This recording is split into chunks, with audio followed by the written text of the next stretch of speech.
Hey ho, let's go.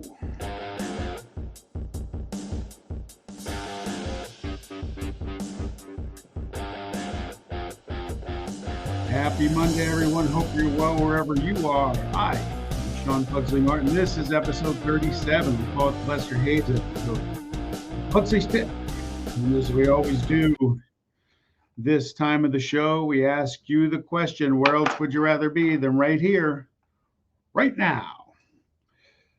Oh, good morning, good afternoon. Hope the coffee cup is full for everybody. By way of introduction, I'm a freelance sports writer for the Albany Times-Union, avid sports enthusiast, big-time homer for my teams without apologies. As always, you can follow the show on Twitter at Pugsley's Pit and taking the podcast on YouTube, Apple, Spotify as part of the Gozilla Media family. On today's show, I'm psyched for this one. It's an honor to welcome renowned writer Jeff Pearlman. Jeff's a New York Times bestselling author of 10 books. He's worked at Sports Illustrated, The Athletic, Wall Street Journal, CNN.com, among others. And his latest work being The Last Folk Hero, The Life and Myth of Bo Jackson, scheduled to be released today, October 25th. With that, let's bring Jeff into the show. Mr. Pearlman, how are you today? I'm good. Thanks. Thanks for having me here. That's great. I'm curious to the book on Bo Jackson. We'll get into some of your other works later on. But what was the origin of this? Why this piece for Bo? And for my money, he is as good an athlete, maybe the best I've ever seen, given what he did in two different sports. And what brought this subject on for you? I mean, there's no great timing story. I grew up in tiny town, Mahopac, New York. I was a huge sports fan. One of the biggest guys in my, as a kid rooting for was Bo Jackson. Had his posters on my wall. And I just sort of, as time passes, and we're in the same age range, and like you start realizing some of these people who you thought were quote unquote immoral kind of get forgotten a little bit. Immortal get forgotten a little bit. My friend Howard Bryant recently wrote a book on Ricky Henderson, and sort of time forgets these guys. And I feel like a part of the job of a biographer is to make sure time doesn't forget these guys. And I consider Bo Jackson one of the most significant athletes of my lifetime, the greatest athlete probably who's ever walked the earth. And I just thought, I want to write a book about this guy. I want to explore Bo Jackson's life and understand him. Was there, as you were going through the project, were there any revelations that you learned that you could tease us with ahead of the book release? Oh, man. I mean, there are 8,000. That's the whole thing. The whole thing is people always say, like, did you learn anything new? And I would say, like, for this book, I interviewed 720 people. If I didn't learn something new from interviewing that many people, I did something wrong.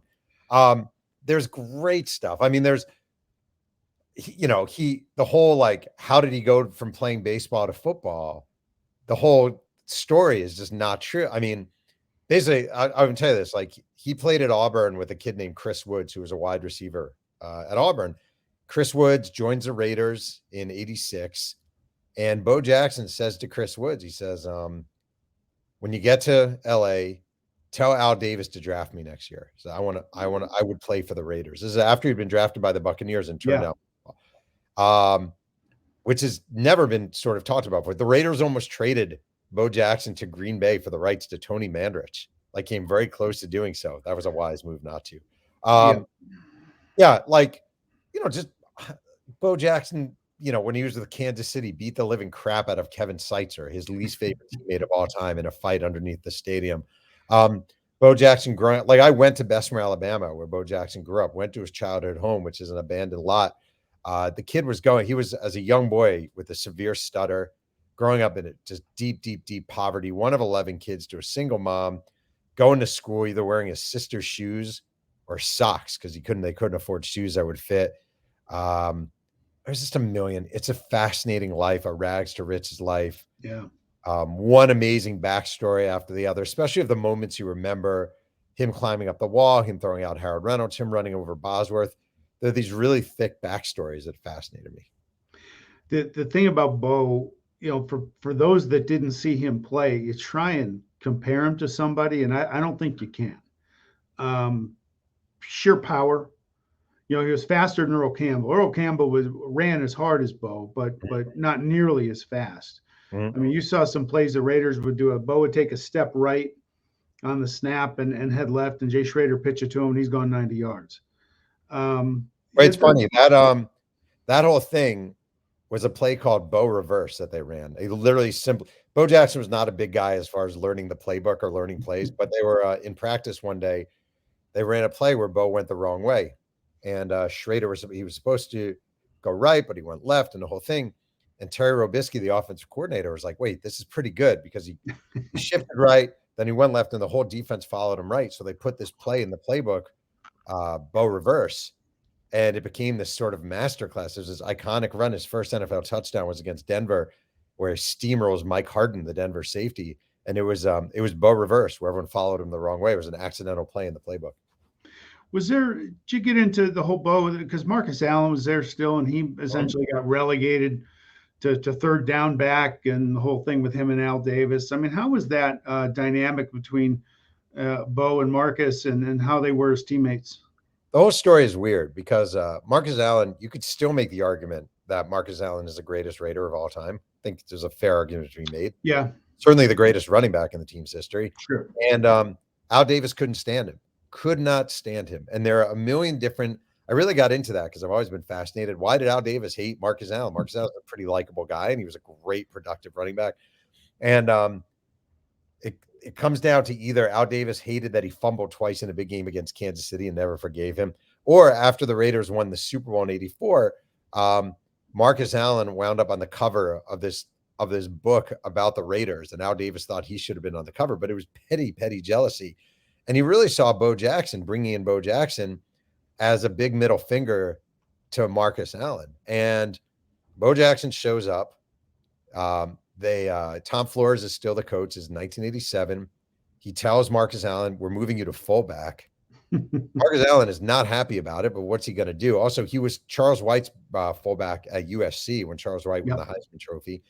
He's a great fullback. If you watch that Monday night game against Seattle in '87, Marcus Allen is blocking his ass off left and right for Bo Jackson. He really is.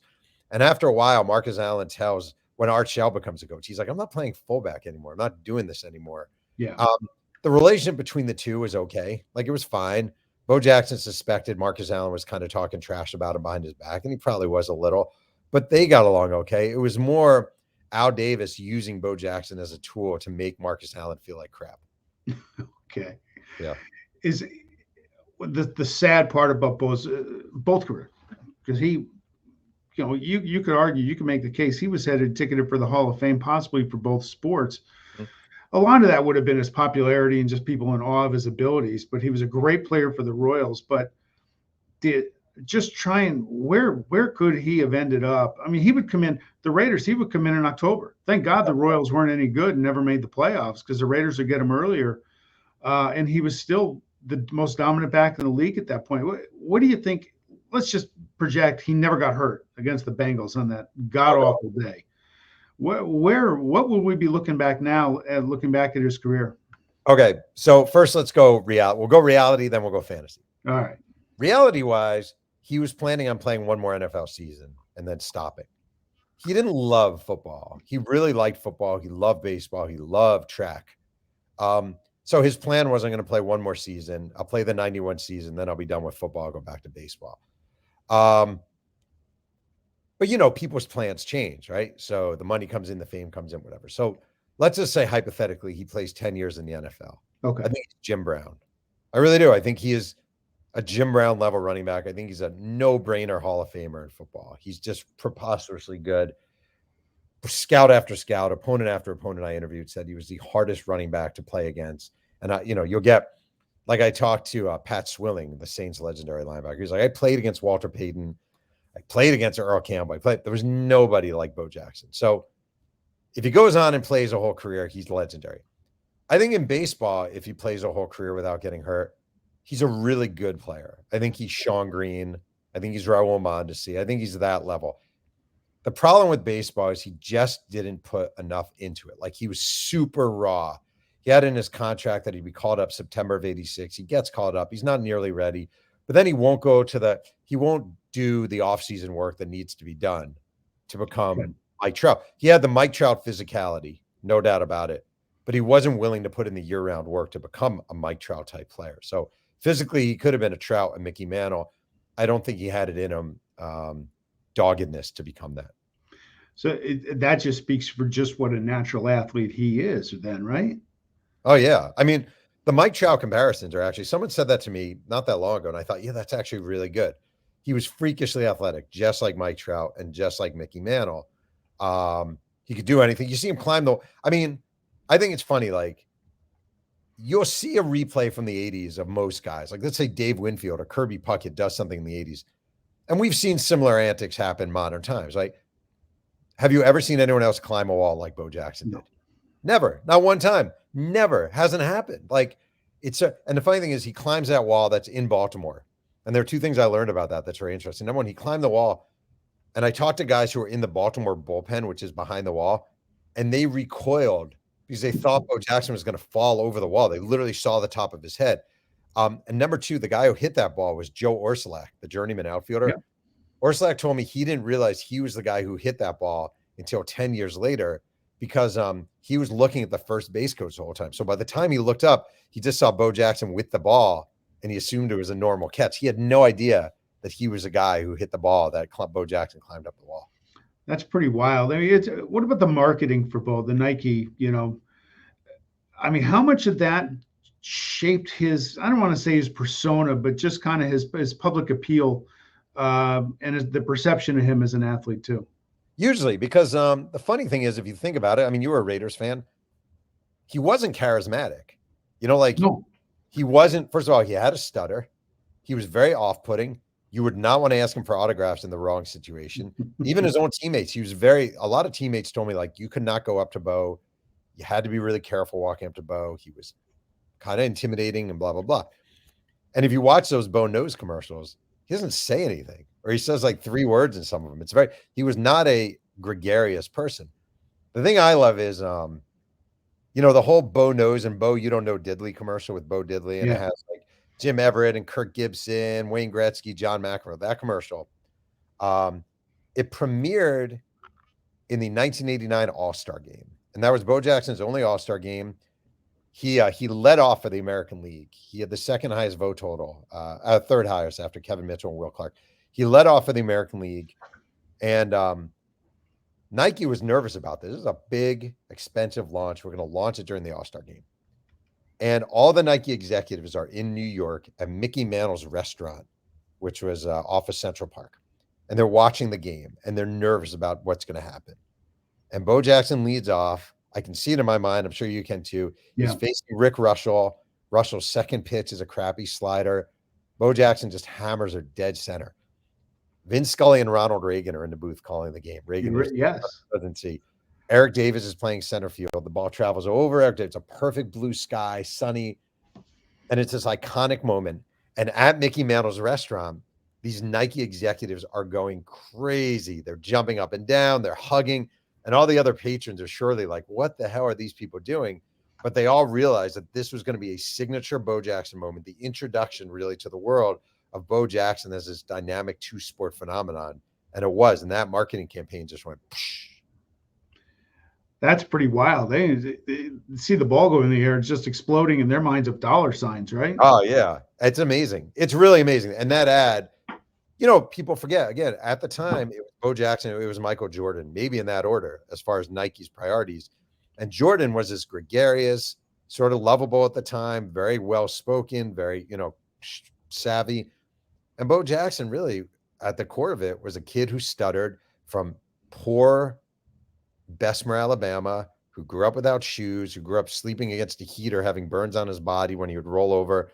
And all of a sudden, he's this national icon. It's a great story. Wow. Yeah, I'm looking forward to it. Hey, I wanted to get into some of your other works too. The other book credits for you, Showtime on the Lakers of the 80s, the Lakers 3-ring circus with Shaq and Kobe, the USFL, Brett Favre. I got a few questions on that, especially with some of the news with him lately. Walter Payton, which is to me one of the saddest endings, for a great athlete like that to pass away early. Roger Clemens book, which I saw in your bio, you list as one of your least favorite projects, and that'll be my next question. But the Cowboys of the 90s, Boys Will Be Boys, Love Me, Hate Me, Barry Bonds, and the Bad Guys won on the 86 Mets. But go to the Clemens one. You said one of your least favorite projects. What spawned that? I wrote the book. It's the only book I've ever written where money was a pretty good motivator. Like, I pitched the book. I got a great offer. all right, I'll do Clemens. But did I really want to do Clemens? I don't know. And then, like, the one thing an athlete or a subject of a book you want to have is some level of sort of self-awareness, curiosity, introspection. I've said this a million times, but it's really true. If you took Roger Clemens' brain scan and you could put it into words, it would be baseball, eat, sleep, breasts. Baseball, eat, sleep, breasts, like over and over and over again. He wasn't curious. The book ended up focusing a lot on his older brother, Randy, who was his hero and became a drug addict. And Randy's sister was killed by drug dealers, the whole thing. I just didn't find Clemens that likable or that enjoyable. Like Barry Bonds, I wrote a biography of Barry Bonds, and Barry Bonds was a despicable guy, but at least he was interesting. And Clemens kind of boring. What about the Showtime? The book was an adaptation by HBO in the last year, Winning Time. How did that feel? Seeing your words turned into a mini series, that it's quite a compliment. But what are the differences that were in the book and people saw on the screen? Oh, first of all, it was awesome. I always say to anyone, if you have your book adapted into an HBO series, definitely go with it. Um, it's definitely an adjustment at first as a guy who writes nonfiction, then seeing, so I always say this isn't a defense, but it is true. Take any sports movie or TV show based on a true story, from Rudy to We Are Marshall to Remember the Titans to Friday Night Lights, and they take leaps and they take exaggerations because it's a dramatic interpretation, right? So, as an example, in the first episode of the series, there's a one-on-one game at a white party between Magic and Norm Nixon. That never happened. It was meant to represent something. It didn't happen. People say, "Oh, Jerry West is a depiction and exaggeration," and I say, I wouldn't say it's an exaggeration, but it's definitely heightened. Like, it's a TV show. It's supposed to be entertainment. So it's probably the greatest thing that's ever happened in my career.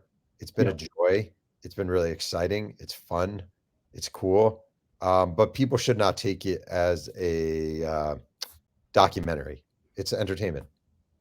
Yeah, and anytime you get entertainment, you have to have quote a bad guy, right? And maybe that kind of. I wouldn't say Jerry West is a bad guy in this series. I actually love the Jerry West character. I think the Celtics are the bad guys, and Larry Bird is a bad guy, and Red Auerbach is a bad guy. I don't know. Just being honest, I love Jerry West. I'm a fan. I've interviewed him multiple times. His autobiography, West by West, is one of the best books I've ever read on sports. But, like, it's a pretty accurate portrayal. Like, he is tortured and he is tormented and he does have a temper. I never understood what the fuss on that was, to be honest. Yeah. What about the three-ring circus, the relationship between Shaq and Kobe? You heard a lot, especially as the end when the breakup occurred and Shaq went off to Miami. What was that era like, for that group that the main public may not know? I mean, too much tumultuous. I mean, it's interesting because that book was done and then Kobe died tragically, obviously. And the book came out after Kobe's death, but it had already been done. So in the book, you read about a young, immature, pain in the ass Kobe. And he was young. And from day one, he thought he was the best player in the NBA. And I think that attitude made him arguably the best player in the NBA. Sure. But, he showed up at training camp in 96, straight out of Lower Merion High School and from suburban Philly. And the Lakers go around in a circle and introduce themselves. And Nick Van Exel says, "I'm Nick Van Exel." And Eddie Jones says, "I'm Eddie Jones." And Shaq says, "I'm Shaq." And Kobe says, "I'm Kobe Bryant, Lower Merion. No one here is going to punk me." And the kid's barely 18 years old, and he's younger than my daughter is now. And that attitude did not rub Shaq the right way. Yeah. Shaq wanted to be Superman to Kobe's Batman. Kobe had no interest in this superhero garbage. He just thought he was great, and he was great. He was. So, it's a fun period. It obviously, people say, how do they win with that, level of tumultuousness? And the answer is they were just uber talented. Yeah. And Phil Jackson was one of the great coaches of all time. What when you're getting into your projects, how are the athletes themselves, the subjects of the book? How are they with you? Are they thrilled to have the project being done? Are they standoffish on some topics? What's been your experience? I mean, it really depends. It goes project to project. I could totally to go real quick, my first book was about the 86 Mets. Almost all of the Mets talked to me. It was great. Second book was about Bonds. I'd interviewed him maybe 7 months earlier for an SI profile, but he wouldn't talk with the book. Third book was the 90s Dallas Cowboys. I got almost all of them. Fourth book was Walter Payton. No, fourth book was Clemens. He didn't talk and then ripped me on Twitter later, but everyone around him talked. Most everyone around him talked. That's a compliment. Yeah. Walter Payton was deceased. Almost all of his family talked. Most of his teammates talked. Showtime Lakers, most talked. Not everyone, but most. Favre did not talk, but weirdly, all his family talked. On and on and on. USFL, a lot of guys talked. The Bo Jackson book, Bo, I spoke to early on for about a half hour, during which he told me he didn't mind me writing the book, but he wasn't going to help me with it. So I ended up interviewing 720 people. The thing is, someone told me, a writer told me early on that if a guy doesn't talk to you, in your mind, I'm not saying this in any negative way, like just think of it as if they're deceased. Like approach the book as you would if someone were deceased. Like Walter Payton was deceased. What are you going to do? You're going to be as dogged as possible. Bo Jackson doesn't want to help. You just as dogged as possible. What go to the Brett Favre thing. He's had his name bandied about lately in the world for non-sports stuff. He didn't talk to you for it. What was that project like? And I'm not going to ask your thoughts on now because nothing is fact. But how was that project with Favre? I don't even care if you ask. I'm going to tell you. I think he's freaking despicable. I do. I do factually. Like, well, I've seen the text messages and you hear everything. You draw conclusions when you can. But and you know what? If we're being honest, and this includes myself, I shouldn't say you because I don't know where you were, but like the minute he was sending text messages to a female reporter with pictures of his penis, yep, we should have been done with this guy. Like we really should have been done with this guy. But we made excuses for him, myself included. Oh, he's a great quarterback. Oh, the gunslinger. And we continued to root for him. And he ruined this woman's life. And it's gross. And he's gross. And I don't care if people read my book. I said this on social media. Don't read my book. There are better people worth reading about than Brett Favre. Yep. The project itself was actually fascinating because early on, I reached out to his sister, Brandy. His family's great. They're really nice people. I reached out to his sister. I said, I'm coming to Mississippi to report. Would you consider meeting with me? She said, does my brother know you're writing this book? And I said, yeah, but I don't know if he's going to talk to me. She said, well, DM me when you come down. I DM'd her. She said, why don't you come over to the house? I go to the Favre house. Brandy is there with her mom, Benita. So it's me, Benita, Favre, Brett Favre's sister. They say, so is Brett helping you? And I said, I'm not sure. And they said, okay, what do you want to know? And they sent me home with scrapbooks. They literally sent me home with Brett Favre's scrapbooks. Wow. The whole family cooperated. Brett sent me a text late on saying, if I want to tell my story, I'd do it myself. I said, I totally get it. And I wrote the book. Talk about the Walter Payton book. Again, I mean, I remember he got sick and everything and you just felt bad for the guy, right? He seemed like he did everything right, at least in the public sense. Let's talk about that project for a few minutes. I mean, I love Walter Payton. I grew up loving Walter Payton. Yeah. I consider him the greatest running back in NFL history, but I'm biased. It's really sad writing about someone's demise, especially at a young age. He was 46 when he died and 45 when he found out about sort of the diagnosis. I think like a lot of public figures, he had this tough thing where people perceive you a certain way and you feel the pressure to live up to those perceptions. And you can't let people see you struggling. You can't let people see you suffer. And he really didn't even want to announce that he was sick, but rumors were going around Chicago that he had AIDS. And he just he held a press conference. When his son Jared announced he was going to Miami to play football, Walter also used the occasion to sort of discuss. Actually, it was a little bit after that. He used ultimately discussed and broke down his disease. And he wasn't a perfect human being. He had his issues. He definitely was depressed. I think he probably suffered from some level of CTE. But I just found him to be a very courageous and heroic figure in many ways. Was that your favorite book, or at least favorite part of the process? The research was on Payton, or do you have one that stands out? USFL book was probably my favorite. Number one, because everyone told me not to write it. Nobody would care. Number two, because I just was so passionate about the USFL. The USFL was, when I was a kid, USFL came along. I was 10 years old. I loved everything about the USFL, everything about the USFL. That it coincided with Donald Trump running for president and that he owned the New Jersey Generals of the USFL made it a little less enjoyable in a way, because this is no indictment of anyone. I can't stand Trump, and he ruined my favorite football league. But it was fascinating. And the thing is, like, all those guys were thrilled to talk. Thrilled to talk. You want to talk to me about the USFL? Tell me when and where. And it was just a joyride for me. I tell you why I liked it, because growing up in the Bay Area in the 70s and the Raiders moving to LA at that point, and as soon as they put the Oakland Invaders in, hey, I'm an Invader fan. Give me a hat, right? You know, just they had a great logo. The they had a great logo too. The hand with the thunder. Yeah. With the light. Excuse me. Yeah, it was great. Yeah, I'm like, sign me up. Football in the Oakland Coliseum, I'm there. 100%. You and about 12 other people. Yeah. Well, sadly.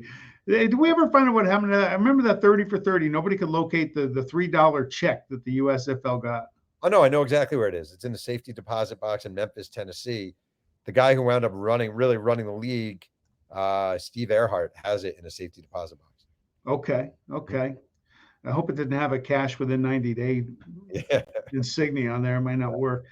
I have a question on the 86 Mets book. You called it The Bad Guys Won. They were, for me, they were a fun group to watch, carefree. They went at it probably just as long into the night after games as they played hard after the game and during the game. And same with you, in the Cowboys of the 90s. How about that Met book? That was I'm not a Met fan. I'm an A's fan, but that was quite the roller coaster ride, living here in New York and going to college with a bunch of Met fans. First of all, so I was 86. I was 13 going on 14. That team was really special to me and really nostalgic to me. Yeah. And when I was a kid, again, I grew up in Mahopac, New York, and 2 houses up from me, the Garganos lived. And one of my best friends was Dennis Gargano, and his dad, Vinny Gargano, was a diehard Mets fan. And every game, he'd be sitting on his couch in front of the TV with a Coca-Cola. I can picture it in my head 1,000,000%. He'd smoke Viceroy cigarettes.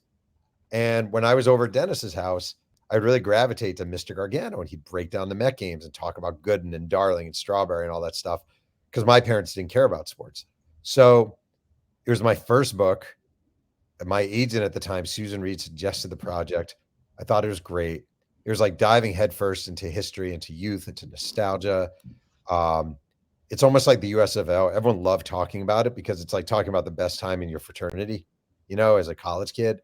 The reason it's called The Bad Guys Won is because Davey Johnson was asked at the time after they won. He said, nobody's gonna be happy we won outside of New York.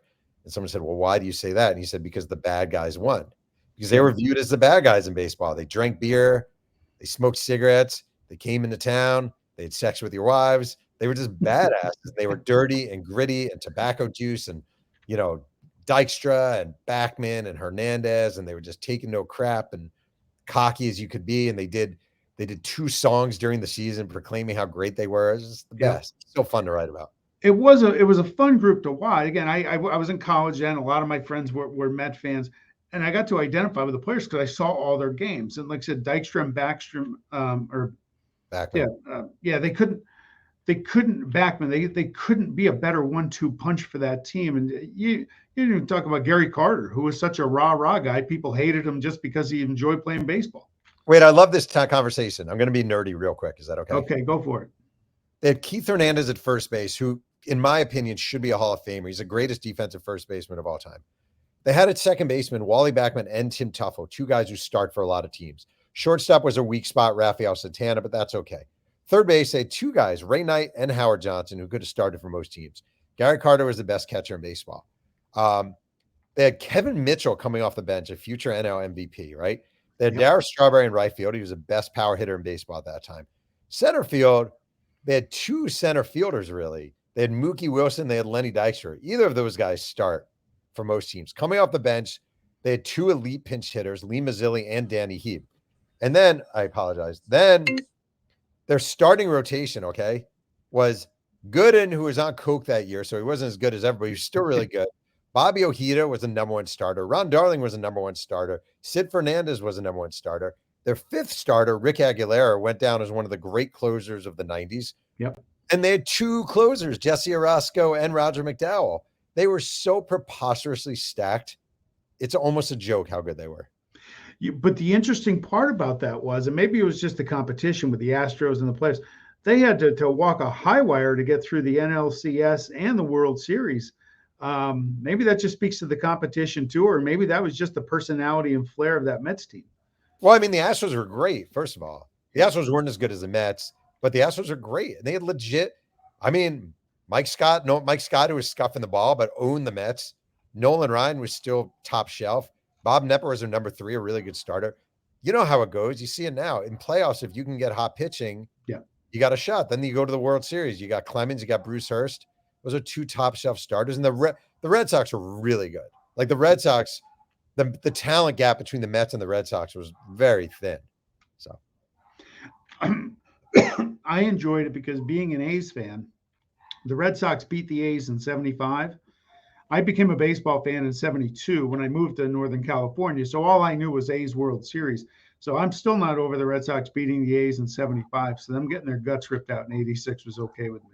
You know what? You had some good times as a mid-70s A's fan, so you can't whine too much. No, I know. Well, I bitched a lot this year, though, so we just need a stadium. If you could pick one fact of all your research, your whole career, is there one singular mind-blowing fact that come out, anyone that stands out above any other? You're saying from all the books I've written, what's everything you've written? Everything ever. Were you saying what's the one nugget of a detail? What's one nugget that just blew you away that you didn't see coming? I got one, and I hope this doesn't underwhelm, okay? Go for it. I wrote the Walter Payton book, and after Walter Payton was done playing with the Bears, this is years later, he wound up as an assistant coach. He was the JV basketball coach at a high school in suburban Illinois. And one day he gave a pep talk to the players. And he said, everything in sports is about trust. You have to trust your teammates. You have to trust blah, blah, blah, blah, blah. And he takes off his Super Bowl ring and he gives it to one of the players. And he says, I trust you with this ring.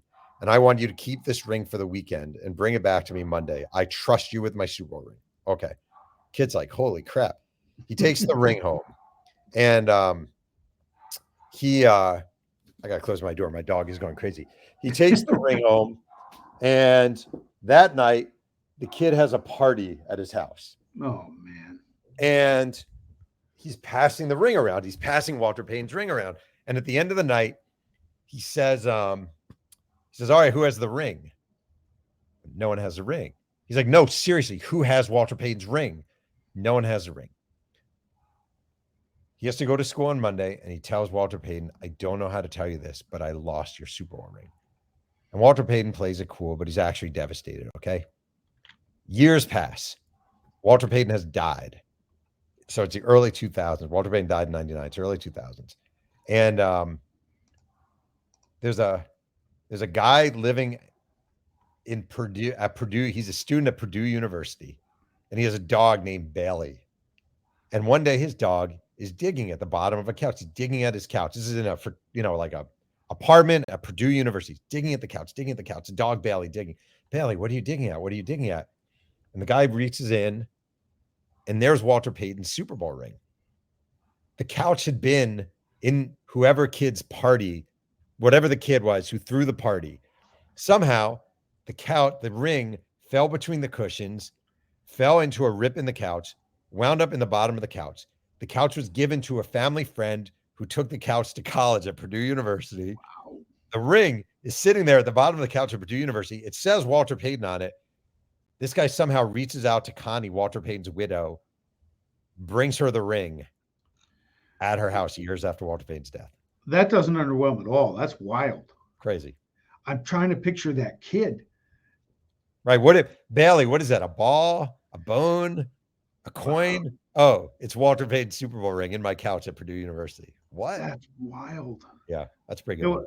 One nugget JeffPearlman.com, by the way, where I did some research here. You wrote that story on John Rocker back in the late 90s that really blew up, given everything he said to you, and just made him public enemy number one, particularly in New York.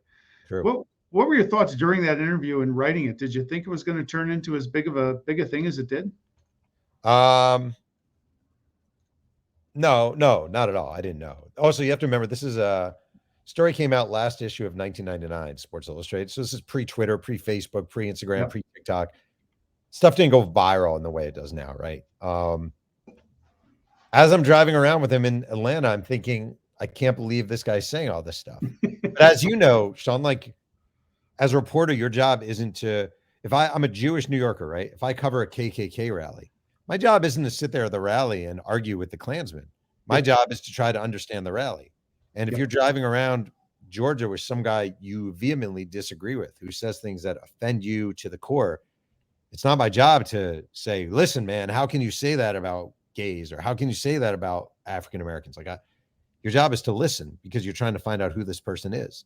So for the 7 or 8 hours I spent with John Rocker, what I'm really trying to do is understand who he is, understand why he thinks the way he does, and then present him accurately. So it wasn't like the most fun day of my life, but it was interesting and revealing. And that's sort of your job as a journalist. Yeah, no, I agree. You don't have to agree with it. You're just there to report it, right? Yep. And last question to aspiring authors and journalists, what sort of advice would you give people interested in getting into this? And just as a quick follow-up, you take a project like Bo, how long does this process take? You interview over 700 people and just kind of put it all in a focus. The project took about 2 years. I mean, by the time the book comes out, it's about 2.5 to 3 years, Okay. Because they have to print it and fact check and edit and legal and all that. What I would say to aspiring journalists, I guess, is two things. I mean, I don't know if you feel this way, but like everyone, there's been a lot about the media the last few years, the whole bullshit. I'm sorry, the whole like fake news and blah, blah, blah. Like, number one, it's the greatest job in the world. It is. I haven't regretted for 1 second entering this profession. Yeah. I love being a writer. I love being a journalist. I love that I can ask any question. I love that I get to listen to people. I love that I get to probe. I love that I get to write. Like, there's an old Dorothy Parker quote. I hate writing. I love having written. And I do feel that a lot. Like, the writing can be torture, but seeing something at the end is joyful. And the places it takes you, the stories you have. When I was at Sports Illustrated, a colleague named Jack McCallum said to me, he's like, you're not going to be the richest, but you'll have the best stories at your high school reunions. And you just do. So I love it. And the advice I would give is, number one, you have to be dogged. Number two, you have to be open-minded and you have to be willing to listen. And you have to suppress any instinct you have to interject and to talk and to give your take. Like, you're an observer, you're a fly on the wall. That's the joy of it.